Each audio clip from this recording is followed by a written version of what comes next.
Erev Tov u'mevorach, Birshut, Morai Verabotai. On est moins d'une semaine avant Pessah, et donc on va, B'siyata d'Ishmaïa, dédier une étude sur la Haggadah. L'un des passages marquants de la Haggadah, c'est un passage que euh, l'assemblée s'excite à ce moment-là. Le passage dit comme ça. Rabban Gamliel aya omer, Kol shelo amar, shlosha dvarim elu bapesach, lo yatsa yedei chovato. Rabban Gamliel il dit, celui qui n'a pas énoncé ces trois choses, lo yatsa n'est pas acquitté de son devoir. Ve'eluhen, Pesach, Matzah ou Maror. Alors, presque tout le monde se trompe. Les gens, ils pensent que qu'est-ce qu'il faut dire ce soir-là? Pesach, Matzah ou Maror. C'est pour ça qu'ils disent, t'as dit Pesach, Matzah ou Maror? T'as dit Pesach, Matzah ou Maror? Mais c'est complètement n'importe quoi. Pourquoi? Parce que de quoi on n'est pas acquitté? Celui qui ne va pas réciter les raisons pour lesquelles on mange Pesach, les raisons pour lesquelles on mange la matzah, pour les raisons pour lesquelles on mange le maror, alors il n'est pas acquitté de Pesach, matzah ou maror. Il n'est pas acquitté du korban Pesach, il n'est pas acquitté de la matzah, il n'est pas acquitté du maror. Parce que la consommation du korban Pesach, la consommation de la matzah, la consommation du maror dépend de l'explication que tu vas donner. Alors c'est quoi l'explication? C'est ce qui va être donné tout de suite après. Pessah, pourquoi on mange le korban Pessah? Parce que Kadosh Baruch Hu, chez Pessah, Hamakom, Al-Bate, Avotenu, Bemitzrayim, il a sauté sur les maisons des Juifs et il les a épargnés de la Makkah des premiers-nés. Matzah, pourquoi on la mange? Al-Shem Shenig, Alum, Mitzrayim, parce qu'ils sont sortis d'Égypte et il est écrit ils étaient tellement empressés pour sortir que la pâte n'a pas fermenté, donc c'était de la matzah et pas du chametz. Et maror, pourquoi on mange? Al-shum shemereru hamitzrim et chaye avotenu bemitzrayim, parce qu'ils nous ont rendu la vie amère. Donc, quand vous êtes chez vous le soir de Pessah, ne dites pas à vos tantes et à vos oncles, dis Pessah matzah au maror, parce que ça sert à rien. Parce qu'il est toujours pas essayé de chova de Pessah matzah au maror. Pour s'acquitter de Pessah matzah au maror, il faut réciter les raisons, leur expliquer pourquoi on mange korban Pessah, pourquoi la matzah, pourquoi le maror. Il vient le Meharsha. Ce soir, on va donner trois explications, trois commentaires. Le Meharsha, le Bnei Issachar, Rav Tzvi Elimelech Medinov, et le Tzlach. Tzlach, c'était le Noda Biyuda. Tziyun le Nefesh Haya. La question, elle est la suivante. Deux questions. La première, demande le Meharsha, où on a vu dans la Torah qu'il y a une mitzvah qu'on doit, pour se rendre quitte de la mitzvah, d'expliquer pourquoi on fait la mitzvah. C'est quelque chose qu'on a vu nulle part. Il y a une mitzvah qu'on ne peut pas se rendre quitte de la mitzvah si on ne va pas énoncer les raisons de la mitzvah. Pessah, matzah et maror. Tu veux faire le korban Pessah? Tu veux manger la matzah? Tu veux manger le maror? T'as quitté? Tu es obligé de réciter, il dit Rabban Gamliel. Et on le dit, chaque juif le récite dans la Haggadah. Kol shelo amar shlosha dvarim haelu bapesach. Tout celui qui n'a pas expliqué les raisons pour lesquelles on mange Pesach, matzah ou maror, alors n'est pas quitte de Pesach, matzah ou maror. C'est la seule mitzvah qu'on doit énoncer la raison. Il y a trois mitzvot qu'on doit se rappeler de la raison. Comme les tzitzit, il y a marqué les ma'an tizkeru et kol mitzvot Hashem. Comme dans les tfilin, il y a marqué les ma'an ti'et torat Hashem beficha. Comme la souka, où il y a marqué les ma'an edeu dorotechem, pour que vos générations sachent. Ça, c'est pour se souvenir. C'est une mitzvah en soi d'énoncer. Nous, on parle maintenant d'une mitzvah qui n'est pas une mitzvah de parler. Une mitzvah donc de manger, korban pesach, la matzah, le maror. Tu ne te rendras pas quitte, sauf si tu réciteras les raisons. Demande le Meharsha. On n'a trouvé ça dans aucune autre mitzvah. Pourquoi Rabban Gamliel dit cette chose-là? Pourquoi, si j'ai pas dit la raison du korban pesach, quelqu'un qui fait Birkat Hamazon et qui ne dit pas la raison de Birkat Hamazon, quelqu'un qui fait Kiryat Shema et ne dit pas la raison de Kiryat Shema, il est quitte de son devoir. Pourquoi dans ces trois choses-là, il n'est pas quitte de son devoir? Ça, c'est la première question. Deuxième question.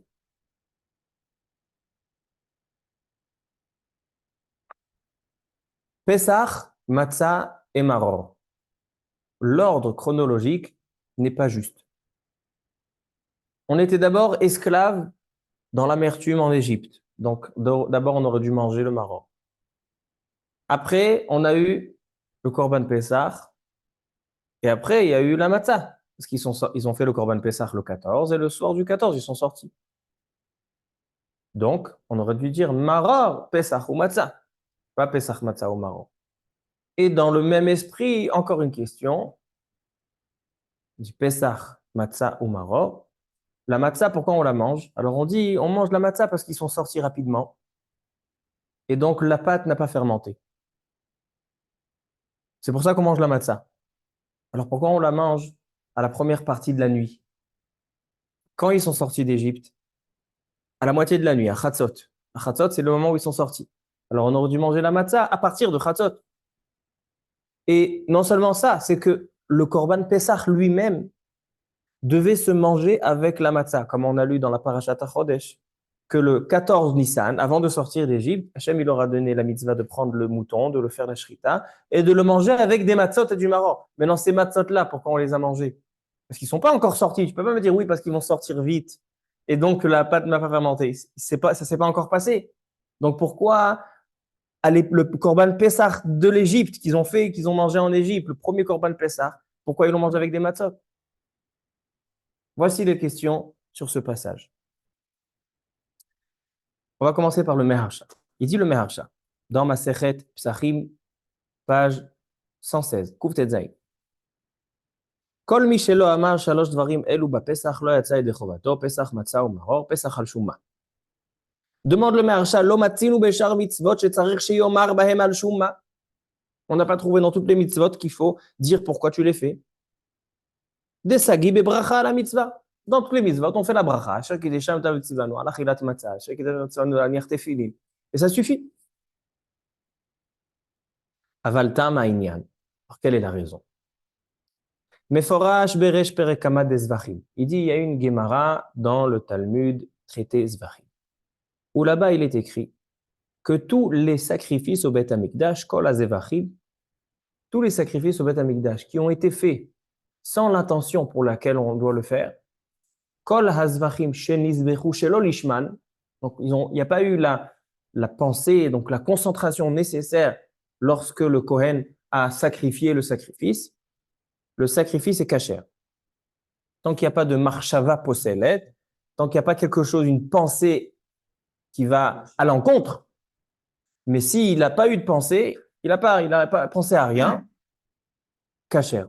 Chutz, sauf, excepté de deux corbanotes que là-bas, la kavana, elle est ma'akevet. La kavana, elle est indispensable. De quoi s'agit-il? Du korban Pesach et du korban Khatat.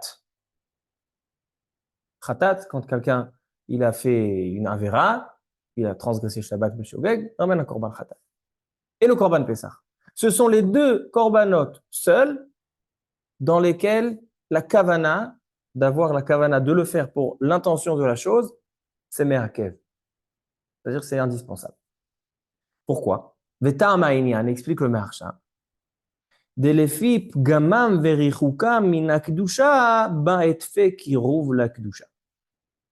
Il dit une chose, une mitzvah qui est donnée à un juif, qui vient marquer son éloignement d'Hachem, et cette mitzvah est censée le rapprocher à nouveau. Dans une mitzvah comme ça, l'intention et la kavana et la pensée est indispensable. Étant donné que ça vient, le but de cette mitzvah-là, il est parce que tu t'es éloigné et ça t'a été donné pour que tu reviennes. Donc là, tu peux pas seulement faire des actions extérieures. Tu es obligé d'associer, et c'est indispensable, que tu associes aussi ta réflexion, ta pensée. Et c'est quoi? C'est Korban Pesach et Khatat. Pourquoi on ramène Korban Khatat? Parce que l'homme a fauté. Il a fait Chilul Shabbat, il a mangé pas kasher, il a toutes sortes de korbanot. Il doit ramener Korban Khatat. Alors donc, celui-là, pourquoi il ramène ce korban? Parce qu'il s'est éloigné à cause de sa faute. Et ce korban-là, ce sacrifice, lui sert de rapprochement, de revenir vers Hachem. C'est pour ça que la kavana est indispensable. Il est obligé d'associer la pensée. Et ainsi le korban Pessah. Qu'est-ce que c'est korban Pessah? Pourquoi Hachem nous a donné le korban Pessah? Parce que Israël, dit le Mersha, était ancré en Égypte. Et l'Égypte était un pays, une nation idolâtre. Et quelle était l'idolâtrie égyptienne? Le mouton. Alors Hachem, et donc Israël était ancré dans cette nation, dans l'Égypte, ancré. Et donc ils étaient soumis et prêts à servir l'idolâtrie qui est le mouton. Il vient Hachem et il dit, vous vous êtes éloignés de moi, alors moi justement, ça sera par le mouton. Donc tout cet attachement que l'Égypte attache, tout ce que l'Égypte procure de sentiments pour ce mouton-là, que c'est le Dieu, ben vous allez prendre tous ces sentiments et vous allez les investir dans un sacrifice, que ce mouton-là, vous allez le sacrifier pour moi. C'est ça le sens profond, dit le Meharsha, du Korban Pessah. Les Juifs se sont égarés à tel point d'en arriver à l'idolâtrie d'un mouton. Alors ce mouton-là, ça sera justement la manière de revenir. Donc c'est exactement comme le Korban Khatat. Et donc il dit le Meharsha, toute chose qui est là pour te rapprocher suite à un éloignement que tu as causé, tu es obligé d'associer Kavana, ta pensée. Continue le Meharsha. Il dit si c'est ça. C'est pour ça que la Gemara dit que le Korban Pessah est obligé d'avoir la Kavana. Alors non seulement le sacrifice lui-même, donc la Shrita, doit être faite avec cette Kavana, mais même la consommation de chaque juif, quand on va consommer le Korban Pessah après le sacrifice, on doit réciter la raison pour laquelle Akadosh Baruch Hu nous a donné la mitzvah du Korban Pessah. Pour dire, voilà, nos ancêtres se sont éloignés, se sont égarés, ils étaient dans une nation, ils étaient avalés, imprégnés, incarnés dans une nation idolâtre au mouton. Et donc, c'est pour ça que chaque année, on va prendre un mouton, on va le sacrifier pour Hachem. Et c'est ça qui va nous rapprocher à nouveau. C'est ce qu'on marque, on revient. Et c'est pour ça que la kavana, la pensée est obligatoire. C'est pour ça que dans cette mitzvah, il dit Rabban Gamliel, si tu n'as pas dit la raison pour laquelle tu manges le korban Pessah, alors tu n'es pas quitte de ton devoir. Tu n'as pas accompli la mitzvah du korban Pessah. Pour aussi, c'est entre guillemets une fête, tu t'es éloigné de la Kadosh Baruch Hu et tu reviens en Kadosh Baruch Hu. J'entends. Tu dis la mitzvah de la tchouva. La mitzvah de la tchouva. J'entends. Là-bas, c'est pas une mitzvah active. Mais j'entends. Bien, on demande pardon sur nos fautes. Oui, mais c'est pas une mitzvah qui va sur un objet ou activement que je viens faire. C'est pas quelque chose qui est extérieur. Donc, le jeûne de Kippour lui-même, il dit rapprochement. La tchouva elle-même, le sens de la tchouva, c'est le rapprochement. Mais là, dans des actions, dans des korbanot, tous les korbanot, on voit que tous les korbanot, tu n'as pas fait l'ishma, ben, c'est valable. Mais ce korban-là, il est particulier parce qu'a priori, c'est quelque chose qui est extérieur, une consommation simple. Et ben non. Cette consommation simple doit être accompagnée d'une marque d'abord. Tu as raison. D'abord, c'était un korban qui n'était pas rattaché c'était au nom du tout le clan Israël. Mais là, c'est une action de consommation. Il mange. A priori, c'est un korban chagiga. Donc, j'entends ta question. C'est une question forte. Mais je vois qu'il y a quand même une différence. Donc, il dit, c'est la raison pour laquelle le korban Pessah nécessite d'expliquer et d'énoncer pourquoi on le mange. Maintenant, pourquoi la matzah et le maror? Il dit, le Maharsha a dit la chose suivante. Gam maror tsarir sheyomar al-shumma. Même le maror, il faut dire pourquoi on le mange. Parce qu'on a eu la vie amère. Pourquoi? Dehainu nami beshiabud mitzrayim akashe tachat memshelet atum'a. Pourquoi on mange le maror? Pour rappeler encore aux Juifs, tu étais en Égypte. Tu étais dans un état où tu étais sous l'emprise du gouvernement de la Toum'a, de l'impureté.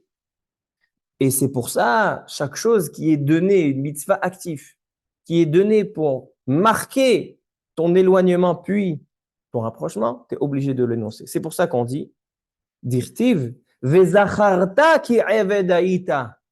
Marqué Vezacharta, ça nous rappelle la mitzvah de Zachor et Asher Asalecha Amalek. Il dit Zrira Bapé. C'est pour ça que le Maror aussi, comme le Korban Pessah, marque notre éloignement puis notre rapprochement.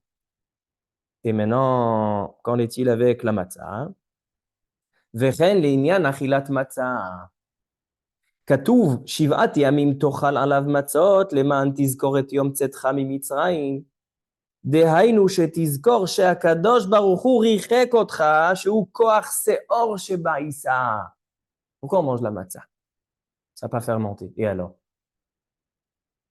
Dans la Gemara, dans le Talmud, on voit que le séor, et ainsi dans les korbanot au Beth Amikdash, c'était accompagné de pain, mais de pain qui sont pas chametz.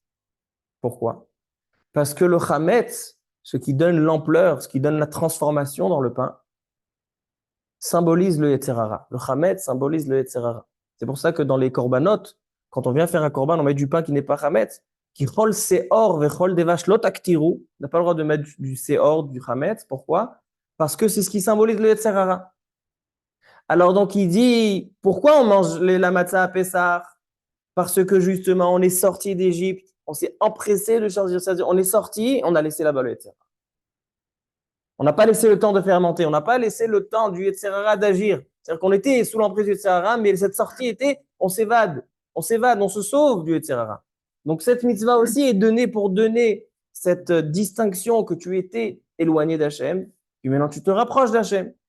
Alors donc, il dit, ce sont 3 mitzvot, dit le Meharsha, qu'on doit réciter la raison pour lesquelles on fait cette mitzvah. C'est pour ça que dit Rabban Gamliel, tout celui qui n'a pas donné l'explication de ces 3 choses n'est pas acquitté. C'est quoi les 3 choses? Pesach, Matzah et Maror. C'est pas qu'il faut dire Pesach, Matzah et Maror. C'est qu'il faut comprendre pourquoi Pesach, Matzah et Maror. Et sinon, t'es pas quitte de ton devoir de Korban Pesach, Matzah et Maror. On termine encore un point avec le Meharsha, après on donne l'explication du Bnei Issachar. Demande le Meharsha. Ça, c'était la deuxième question qu'on a demandé tout à l'heure. On dit, pourquoi on mange la matzah? Pourquoi on mange la matzah? Qu'est-ce qu'on dit dans la Haggadah de Pessah? On dit parce que leur pâte n'a pas eu le temps de monter, ils sont sortis. Donc, on a posé 2 questions. Tout d'abord, alors pourquoi on ne la mange pas après Chatzot? Comme ça demande le Meharsha. Il dit, les filles ta'amze, aya raoui liot mitzvat achilat matzah achar Chatzot alayla. She'az yatou miMitzrayim. Alors, pourquoi on la mange avant? Dit le Meharsha, un chidushatsu. Il dit, c'est vrai que la mitzvah de manger les matzot et qu'on mange seulement de la matzah pendant 7 jours et non pas du chametz, ça c'est pour marquer la sortie d'Égypte qui s'est faite rapidement et que ça n'a pas fermenté, qu'il n'y a pas d'etz, etc. Mais pourquoi on mange la matzah le soir même? Pourquoi en Égypte ils ont mangé la matzah avec le Korban Pessah? Ça s'est pas encore arrivé qu'ils sont sortis vite, parce que c'était avant qu'ils sortent. Donc pourquoi dans le Korban Pessah il faut manger al matzah ou merorim yocheluhu? Dit le Marshal, c'est pourquoi. Il dit,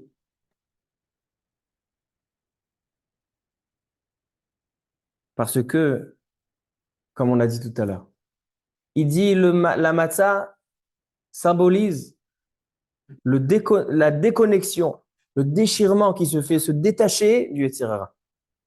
Et donc il dit quelque chose de très intéressant. Si on prend le mot chametz et on prend le mot matzah, ils ont 2 lettres en commun, mem et tzadik, et 2 lettres qui se ressemblent, chet et he. Chametz, ça commence par le chet, après mem tzadik. Matzah, mem tzadik, après le he. Et ce sont 2 lettres qui se ressemblent. Maintenant, il y a un autre mot qui ressemble, c'est mitzvah.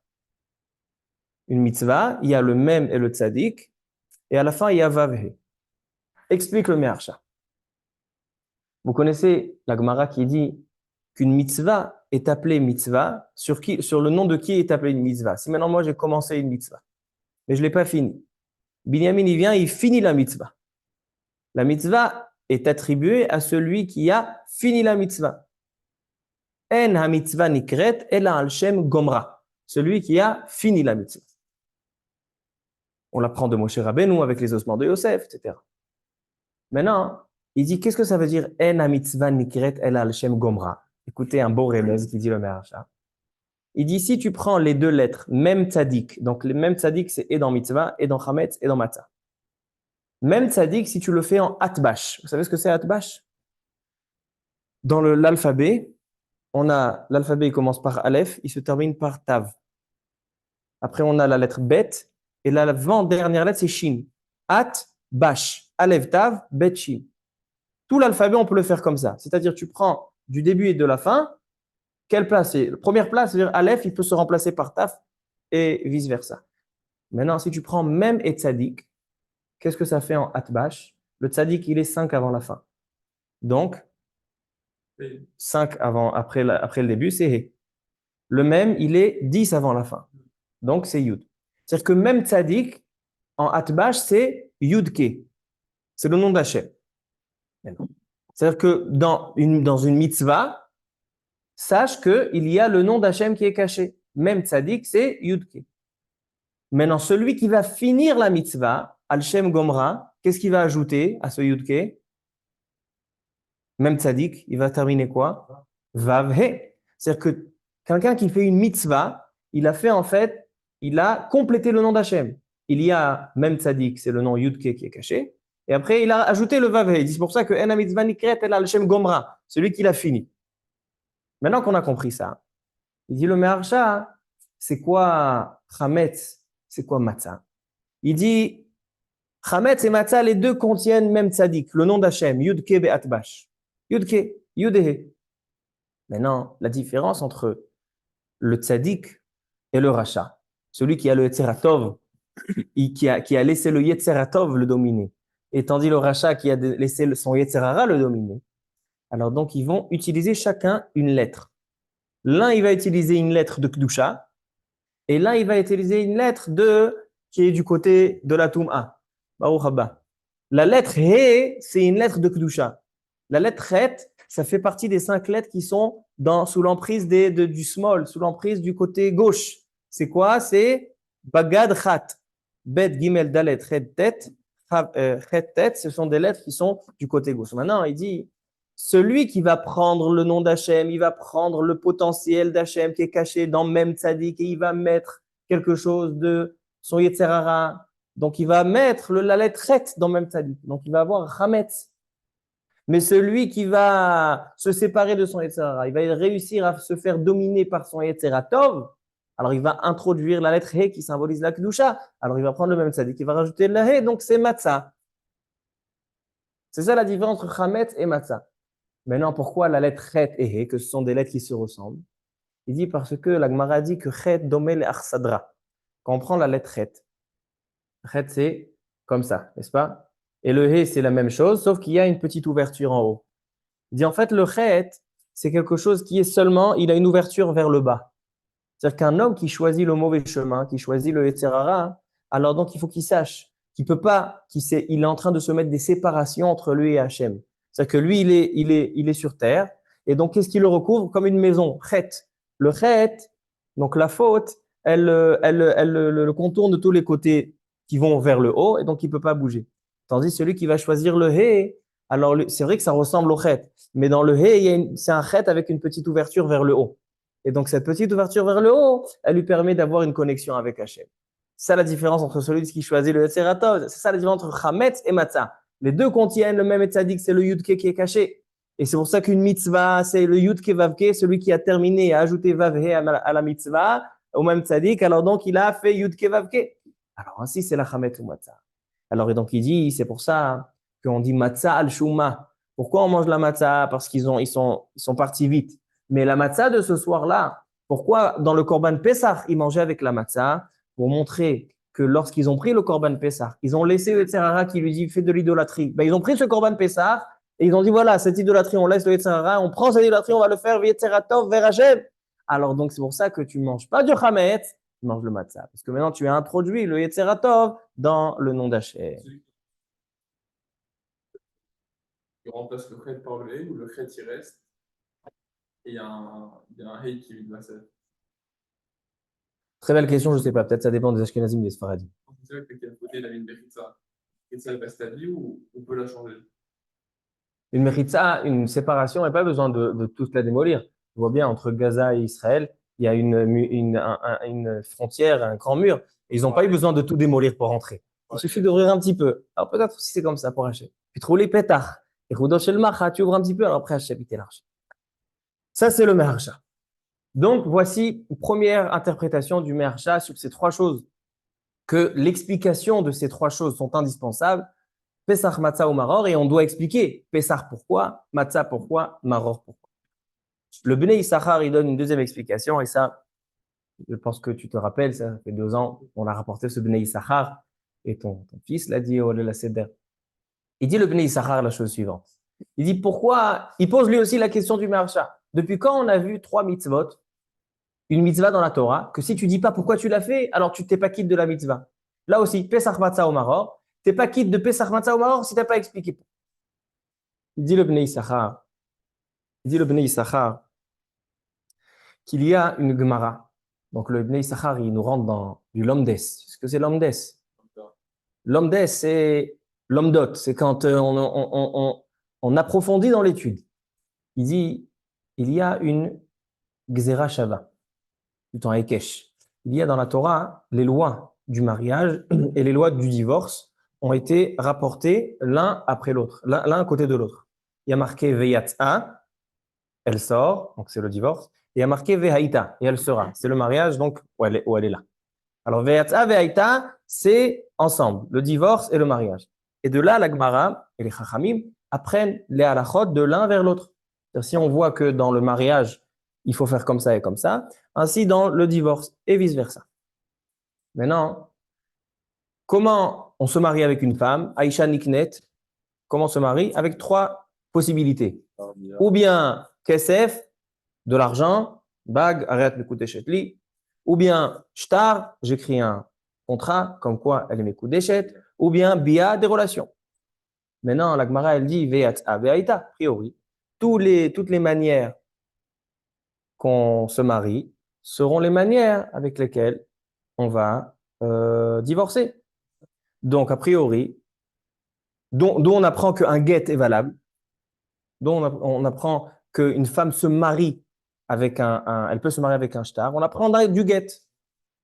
Voilà, exactement. De la même manière que le divorce est marqué dans la Torah, c'est faire keritout, est marqué le shtar. Alors aussi le mariage, il se fait avec un shtar. Demande à Gemara. Alors de la même manière que tu te maries avec de l'argent ou avec des relations, alors peut-être que le divorce aussi, tu lui donnes une bague et tu lui dis, cher ami, c'est ici qu'on se sépare, arrête megourechet, et il lui donne une belle bague avec un diamant.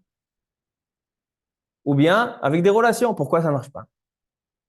Alors, donc, il dit en catégor na'asa sanégor. C'est-à-dire qu'une chose, pour qu'une chose serve, va nous servir pour son inverse.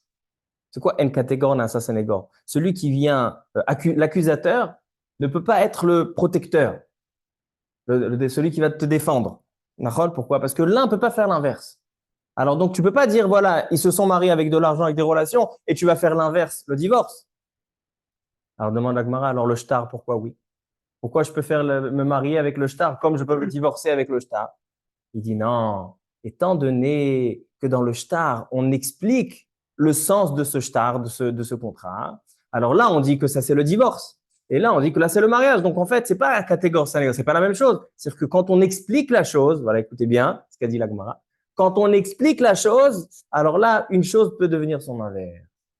Alors, il dit le Bnei Issachar, c'est pareil pour ici, Pesach Matzah ou Maror. Quelqu'un qui fait Pesach Matzah ou Maror, il a fait le Korban Pesach, Keil Chato, il a mangé Keil Chato. Matzah, il a pris la plus méoudar, il a mangé Beaseva, tout ce qu'il faut, 30 grammes, 60 grammes, Chazonish, tous les Chumrot. Maror, il a pris la chose la plus amère. Mais il n'a pas dit pourquoi il mange. Kol Shelo Amar Shlosha Dvarim Elu Pesach, il n'a pas dit pourquoi, Al Shumma, il n'a pas dit que ça c'est à cause de ça, ça c'est à cause de ça, c'est à cause de ça. Le Hatzaï Dechova, pourquoi? Parce que l'accusateur ne veut pas devenir le défenseur. El catégor, non, ça c'est le go. Le Korban Pessah, c'est l'accusateur des Juifs. Pourquoi? Parce que quand ils étaient en Égypte, ils étaient sous l'emprise de la Avodah Zara. C'était quoi la Avodah Zara de l'Égypte? C'était le mouton. Ainsi, la matzah, quand ils étaient là-bas, qu'est-ce qu'ils mangeaient, les Juifs? Ils leur faisaient manger quoi? La matzah. Pour que ça ne se digère pas et qu'ils aient pas beaucoup. Et pourquoi ils étaient, à cause de leur faute, ils étaient en Égypte, n'est-ce pas? Pourquoi on a été asservi? Parce qu'on doit faire un tikkun. Le maror, c'est quoi? Ça représente quoi? L'amertume qui est suite à nos actes. Alors, donc, tu vas prendre une mitzvah et tu vas la faire pour la fête de Pessah. Tu es en train de prendre l'accusateur, le catégore, et tu le rends sanégore. Il dit, le Issachar, c'est la raison pour laquelle il faut expliquer dans ces 3 mitzvot, comme dans le shtar, qu'il n'y a pas de problème de catégore. Parce que quand tu expliques c'est quoi le shtar, alors il n'y a pas de problème de prendre un shtar qui peut servir pour un divorce et de le rendre mariage. Parce que tu l'expliques, alors là aussi. Pour que ces mitzvot soient valables, pour qu'ils deviennent sanégor, tu es obligé d'expliquer pourquoi, il dit le Issachar. C'est pour ça que Pessah, Matzah ou Maror sont 3 accusateurs. Mais lorsque je vais expliquer pourquoi je les prends, alors donc ils peuvent se transformer en défenseurs. Comme ça explique le Bnei Issachar. Dernière explication, on termine Rabotai avec le Tzlach. Tzlach, c'est Tzioun Nefesh Chaya, le Nodar Biyuda. Il ramène le Meharsha et il dit une chose magnifique. Lui, il pose encore une question. Il dit, il a marqué Kol Shelo Amar Shalosh Dvarim Elu Bapesach Lo Yatsa Yedei Chovato. Pourquoi il a marqué Lo Yatsa Yedei Chovato? Il n'est pas quitte de son devoir. En général, il y a marqué Yatsa ou Lo Yatsa. Comme on a vu il n'y a pas longtemps dans les lois de la Megillah, quelqu'un qui lit la Megillah comme ça, Yatsa. Qui lit la Megillah, Lo Yatsa. Pourquoi ici il y a marqué Lo Yatsa Yedei Chovato? Qu'est-ce qu'on vient rajouter? Demande le Tzlach. Le Tzlach d'Avar Nifla. Il dit, combien de temps Hachem a dit à Abraham Avinu que c'est des enfants, les enfants d'Israël vont devoir être asservis en Égypte? 400 ans. Combien ils étaient?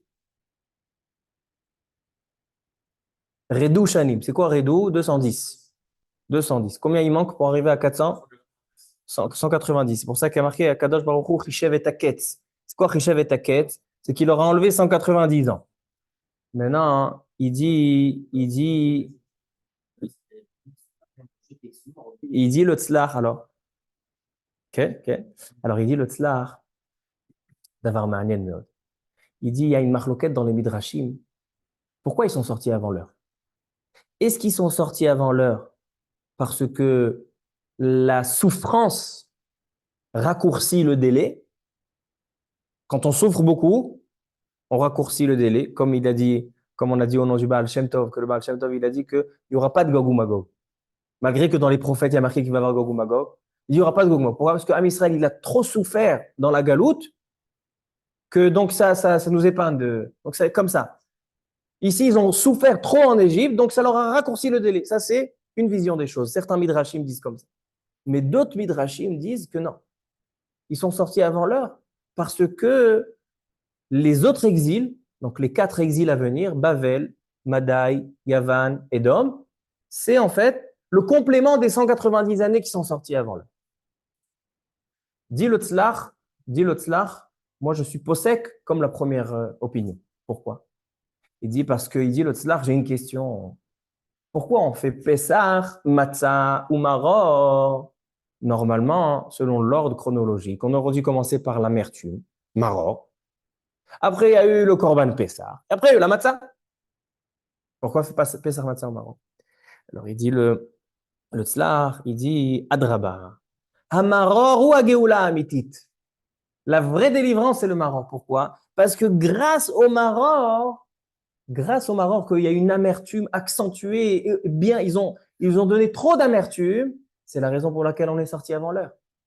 C'est-à-dire que la clé de la Géoula se trouve dans le Maror. Donc, on va pas dire, non, c'était amer, non, on le met au summum. Il y a eu Pessah, Matzah, Maror. Pourquoi Pessah, Matzah, Maror? Parce que le Maror, c'est le secret pour lequel on sort avant. Alors, donc, il dit, c'est pour ça qu'on dit, Kol shelo amar shloshat varim elu ba Pessah. Quelqu'un qui n'a pas expliqué pourquoi on mange Pessah, Matzah et Maror, lo yatsa yedei chovato. C'est quoi chovato? C'est pas seulement quitte de la mitzvah. Mais chovato, c'est ses obligations en Égypte. On était censé combien? On était chayav en Égypte? 400 ans. Maintenant, pourquoi tu sors avant? Parce que tu as compris que la souffrance, elle t'a raccourci le délai. Alors ça que si tu n'as pas expliqué pourquoi tu manges le maror, pourquoi tu manges la matzah, que tu ne vas pas évoquer la souffrance qu'il a eu en Égypte, alors donc loyatsa et des chovato, pas seulement de la mitzvah, mais chovato de ta dette qui te reste encore 190 ans en Égypte. Comme ça dit le tzlach. Donc Rabotai, On a aujourd'hui éclairé un passage important dans la Haggadah qui dit Rabban Gamliel qu'on est obligé d'expliquer et pas dire aux gens, dis Pesach Matzah Maror, ah Pesach Matzah Maror. Non, Pesach Matzah Maror, c'est les choses que tu ne seras pas acquitté si tu n'expliques pas pourquoi tu les manges. Et on a dit pourquoi on a besoin de l'expliquer. On a les trois manières. Le Maharsha, il dit c'est pourquoi on a besoin d'expliquer. Parce que chaque mitzvah qui vient évoquer ton éloignement d'Hachem, puis après ton rapprochement, alors tu es obligé d'expliquer pourquoi. Le Bnei Sahar, il dit que toute mitzvah qui vient montrer, qui vient être comme accusateur, comme le Korban Pesach, le mouton, c'est la Avodah qui faisait en Égypte. La matzah, c'est le pain qu'ils mangeaient, c'est le maror qu'ils mangeaient, c'est que c'était lié à leur souffrance. Alors tu ne peux pas prendre un accusateur et le rendre en tant que protecteur. En catégorna, ça négore. Donc il dit, c'est pour ça qu'il faut expliquer, comme dit la Gemara, que le shtar, malgré que ça sert pour un get, ça sert pour un divorce, ben on peut l'utiliser pour le mariage. Et dernière chat du tzlach, du Tzioun Nefesh Chaim d'Abuda, il te dit pourquoi on doit expliquer. Parce que lorsqu'on explique le sens de ces trois mitzvot qui viennent évoquer la souffrance en Égypte, c'est la raison pour laquelle on sort d'Égypte. C'est la raison pour laquelle on nous a raccourci le délai de 400 ans à 210 ans. Peruchim Tiyut.